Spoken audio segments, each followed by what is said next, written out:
All right, we're back at it.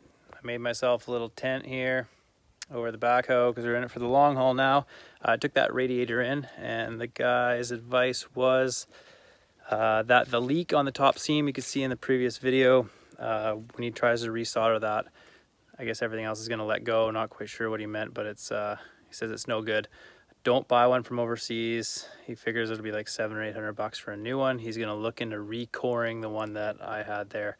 I guess you can maybe just get a whole new core and solder on the top and the bottom tanks and put her back together. So that's kind of above my pay grade. So I'm back here working on the hoe, and I'm just going to pull the alternator off. So the tensioner right here, that was a 1/2 inch. Came around back, and there's a little 3/8 here with a couple wires on it, and then a plug in the back. And then after you get all that off, it's pretty loose. You can hit this 3/4 down here. Now this is a bolt that goes right through and threads into itself out there. So we'll slide that out and get that off. And then I'll be pulling the turbo and the intake and everything all in one, or maybe that's exhaust. Next video.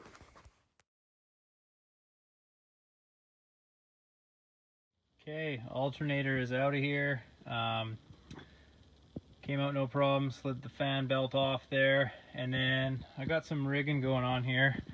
I got this little thonging material here. I put that on and tied it around the turbo and then down there to the exhaust. And I disconnected these hoses here and back here at the air box, sorry. And there's another sneaky one under there. Oh, I don't need to undo that one. That goes right back onto the intake. Perfect. Okay, and then I've just got this thing floating. These are all 9/16, so there's 2 on the bracket after you get the alternator out. And then you get 1, 2, 3, 4, 5, 6. So that's the exhaust valve. You can see that is just loose. It's just hanging there, perfectly supported by the same ratchet strap I used last time. Yeah. Oh yeah, one more thing. This bolt down in here, this line that goes up to the turbo. If you don't have a turbo, you don't have to worry about it, but it's really hard to get at. You got to kind of get a wrench in sideways, go down, push it in, catch it from the bottom, and you got to turn it, turn it, turn it. It takes a long time. And then the little line, I was lucky enough, came off right here. So that's the disconnect on that. And then the other bracket was right here, and it's one of these big long main bolts that goes all the way into the head. And again, I think that was a 3/4. So yeah, I'm gonna pull this turbo, exhaust manifold,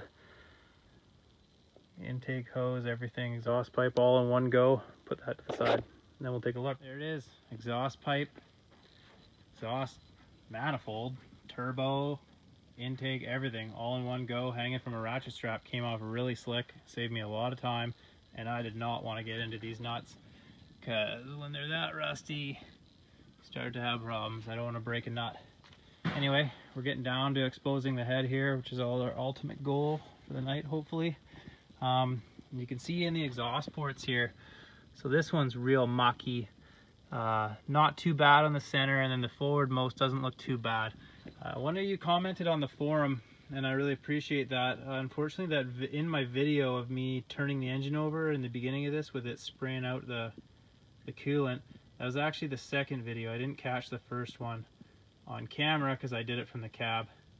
Anyway, it was definitely coming out of the rearmost, and now you can see that with a little bit more evidence here. So I'm expecting that hoping, I guess at this point, that the head gasket is blown in this region and it's allowing coolant into these 2 cylinders. And hopefully that's my only problem, and I can inspect the cylinders once that's off.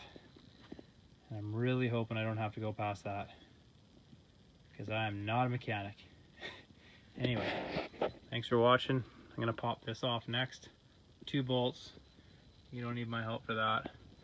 Off it comes, and then I'll show you when I'm getting this rocker arm cover off. Cheers. Okay, one thing not to forget on your reassembly is there's a little wire down here to the block. I'm not sure where that goes to, but other than that, this whole wiring harness comes off. And then there's one more up here. It's got kind of a funny little plug on it, and that's going right into the head there. And then there's another little sensor on here. There's a few little things. You'll have to label them. Make sure you get them in the right place. Okay, to get this whole air intake assembly off, there was a U-bolt through here, 2 1/2-inch guys on the back side, and then 9/16, 2 on top, 2 on the bottom. I got them with the gun, impact gun with a swivel on the end and the short socket. No problem. Pop that out. Then I'm going to pull this wiring back, and the next video will be get the rocker arm cover off. Okay, got the rocker arm cover off, and yeah, not what you want to see. Pretty gross in there. Same thing up here, obviously. So yeah, obviously there's a lot of coolant in with the oil, as expected. And just continuing the strip down. Pull the injectors out, starting to label stuff, put things in an egg crate so I don't get this all mixed up. Gonna have to take off, I guess, this guy, and then the intake. And to get the intake off, I'm gonna have to pull this fuel filter here. So it looks like 2 more 9/16 on the fuel filter, bunch more 9/16 on the intake, unbolting all these fuel lines. There's just a lot of stuff to come out here, so glad I'm making a video so I can get it all back together correctly. We're dripping a few drops of fuel here. I'm gonna put a bucket under there, and then I don't even know how to take this apart. Got the rocker arm, and some of these valves are obviously down, so they're loaded. I don't want to just undo these and let it spring up. So I'll have to release the tension on them all, and it's time to get a manual. Kind of got this thing to the point where I need to start looking into stuff a little bit deeper.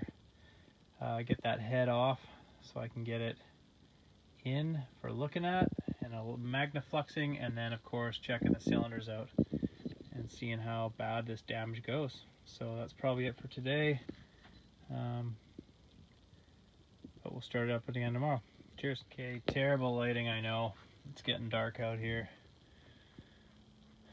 in the trees, but number one, clamp off your fuel line right where it comes into your fuel filter here.